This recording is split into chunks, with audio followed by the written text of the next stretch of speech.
Is Donald Trump trying to save Cuba or destroy it?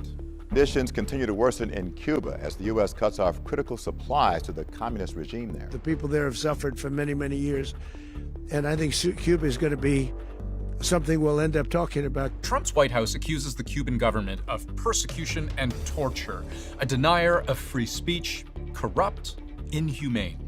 But the Cuban government, according to state media, calls what Trump is doing genocidio económico. That's economic genocide in Spanish.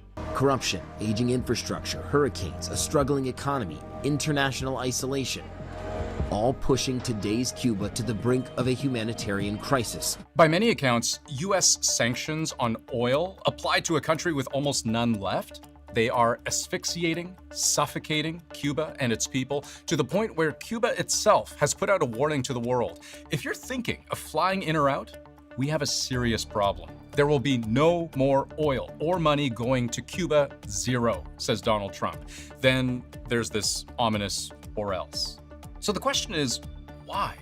What explains a country that has hit rock bottom, drawing so much aggressive attention from the most powerful country on earth? And why now?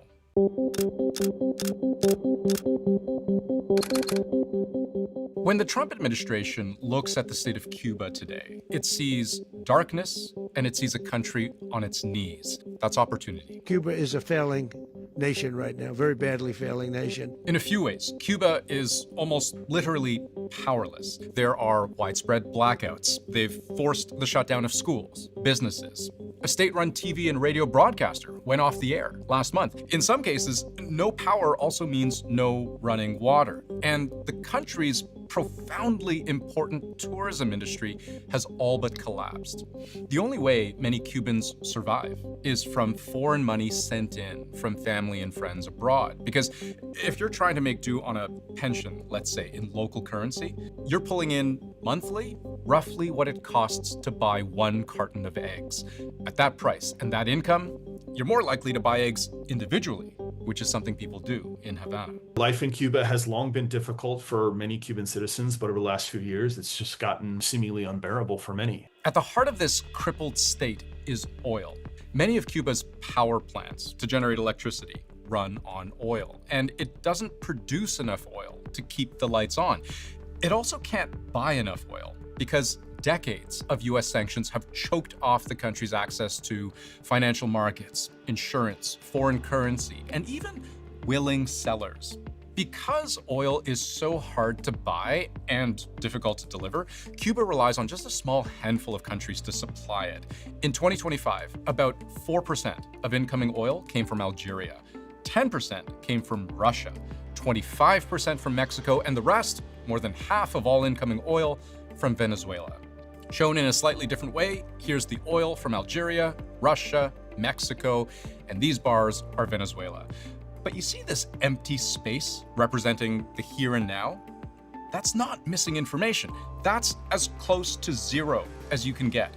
Oil shipments have almost entirely dried up. President Trump says the U.S. carried out large-scale strikes on Venezuela overnight. The U.S. is turning up the pressure on Maduro's key ally, Cuba. They lived off Venezuelan money and oil, and none of that's coming now. Venezuela was providing between 27 to 35,000 barrels of oil per day at cut rate prices to basically stave off Cuba's energy crisis. So the loss of that Venezuelan supply is a gut punch because it was it was the steadiest supply of imported oil that Cuba had access to. Yes, the Trump administration's capture of Venezuela's president and the unprecedented level of control Trump now has over Venezuela's economy as a result has strangled Cuba. Cuba's energy security is intimately intertwined with Venezuela, which Trump has now choked off. But then the threat of additional tariffs against countries like Mexico has brought Cuba to an even lower low. In late January, one estimate figured the country had just a few weeks' worth of oil left. Cuba is on the ropes, and Trump knows it.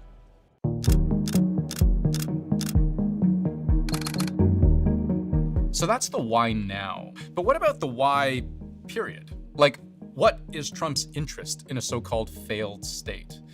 Well, to understand motivation, let's understand Trump's relationship with Cuba. as president, he's implying something very threatening. Well, Cuba's an interesting case. Cuba is, not doing very well right now. And I think Cuba is going to be something we'll end up talking about.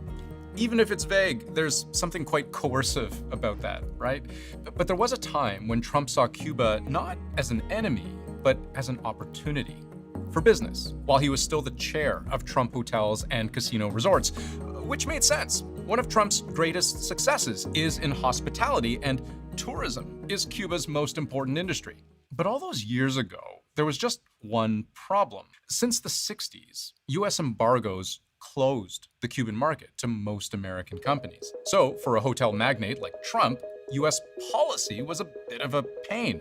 Take a look at this from reporting at the time. Consultants for Trump's hotel business requesting reimbursement for a business trip to Havana. More than $68,000 worth of work, but made legal only if it was technically on behalf of a charity. The consultants even suggested one that might work for their purposes. It's possible that Trump, like with the war in Gaza, sees some kind of development future here. I don't want to be cute. I don't want to be a wise guy, but the Riviera of the Middle East, this could be something that could be so bad. This could be so magnificent. But also, when I last saw Trump speak to reporters about his position on Cuba, he did something that I think is very telling. It's very similar in the sense that we want to help the people in Cuba, but we want to also help the people that were forced out of Cuba and living in this country. Do you want to say something about that, Marco, please? Well, I just gave you a statement a few minutes ago about, when the president speaks, you should take him seriously. To Donald Trump, Marco Rubio is Secretary of State. That makes him Trump's principal foreign policy advisor. But Rubio himself is the son of Cuban immigrants who came to Florida in the 1950s. His family came to the United States before the Castro regime, but he grew up and cut his political teeth in the very sort of hothouse environment of Cuban-American politics in South Florida. And for many Cuban-American exiles, Castro's socialist revolution represented a big loss of property, of a sense of home. It felt like a betrayal. Cuba is a disaster. It's run by incompetent, senile men, and in some cases, not senile, but incompetent nonetheless. He made his political career based on hostility toward the Cuban government. And so, in some ways, the policy of hostility towards Cuba is very much his personal policy. Yeah, look, if I lived in Havana and I was in the government, I'd be concerned. And importantly, Trump knows this policy position really resonates with Cuban Americans, particularly in Florida, the historical swing state that's not so swingy anymore, where so many Cuban Americans live. For Cuban Americans, this really is a very important topic. And if you go to Little Havana in South Florida, you go to the cafes, you go to the restaurants, they still live and dream about returning to Cuba. They still stew in their hatred over Fidel Castro. This is very much relevant to their lives. So when self-described conservative Californian golf lover, future Mars resident Cliff Smith posts online, Marco Rubio will be president of Cuba, Trump was quick to reply, sounds good to me. But let's add one more dimension to the mix, one that's very personal for Trump.